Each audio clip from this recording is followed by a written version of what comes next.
A gente vai mergulhar num momento da história antiga, um ponto de virada, sabe? A humanidade chegou num nível de colapso moral tão, mas tão profundo que, segundo Gênesis, a resposta divina foi drástica.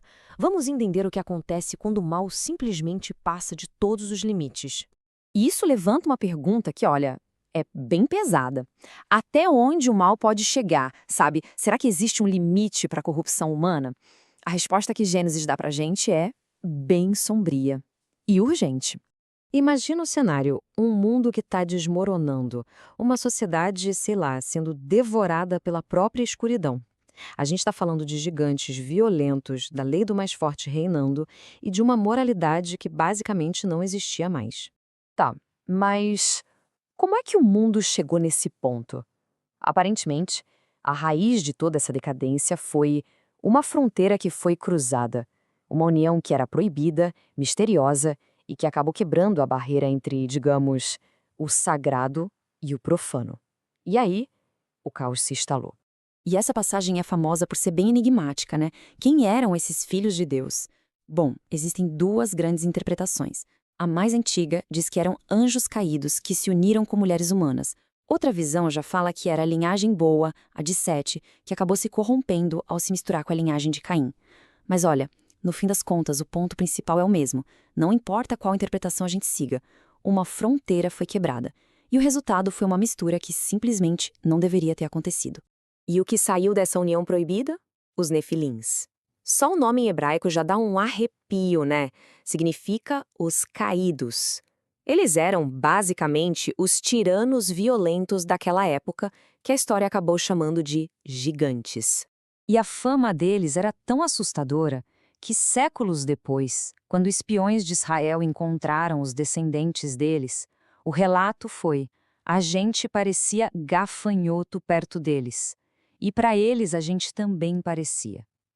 Isso dá uma dimensão, né, do poder, do terror que esses caras impunham no mundo.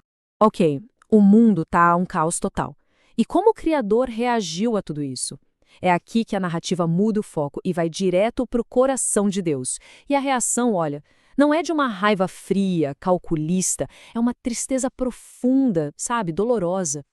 Então, Deus estabelece um ultimato, um prazo: 120 anos. Pensa bem, não foi um castigo do nada. Foi tipo um período de tolerância, sabe? Uma última chance para a humanidade antes do juízo, que já era inevitável, chegar. E a descrição que o texto faz da condição humana é devastadora. As palavras são absolutas, não deixam margem para dúvida. Toda a imaginação dos pensamentos era só má continuamente. Ou seja, a corrupção não era uma coisa que acontecia de vez em quando. Tinha virado a essência do pensamento humano, o tempo todo sem parar. E aí vem um dos versos mais pesados, eu diria, de toda a Bíblia. A palavra em hebraico para arrependeu-se aqui não é bem sobre ter cometido um erro, sabe? É mais sobre uma dor, um pesar que machuca o coração. É a angústia de um criador vendo a própria criação se autodestruir de um jeito tão completo. E justo quando tudo parece perdido, quando a única solução na mesa parece ser a destruição total, a história dá uma virada daquelas, porque existe uma exceção. No meio de uma condenação que parecia ser para todo mundo, surge uma palavrinha que muda o jogo, uma palavra que carrega todo o peso da esperança. Noé, porém, achou graça aos olhos do Senhor. Uau! No mundo onde todo mundo tinha se perdido, uma pessoa era diferente. Uma pessoa encontrou favor, e não porque era perfeita, mas por causa da relação que tinha com Deus. Beleza, mas o que Noé tinha de tão especial? O que fazia ele ser diferente? O texto dá 3 pistas. Primeiro, ele era justo, ou seja, correto nas suas ações com as outras pessoas. Segundo, era íntegro, completo no seu caráter, o que, convenhamos, se destacava muito numa geração daquelas. E o mais importante, ele andava com Deus.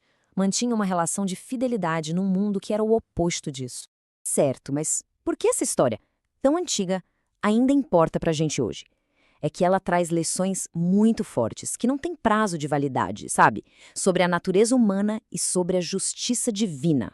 As lições aqui são bem claras. Primeiro, o pecado, quando a gente deixa solto, se multiplica de um jeito assustador, geração após geração.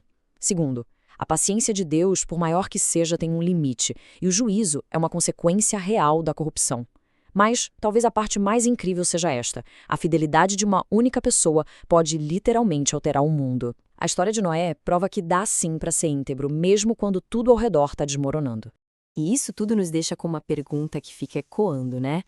Beleza, Noé encontrou graça, mas essa graça veio com uma tarefa gigantesca, praticamente impossível. Uma tarefa baseada numa fé que ia contra toda a lógica da época.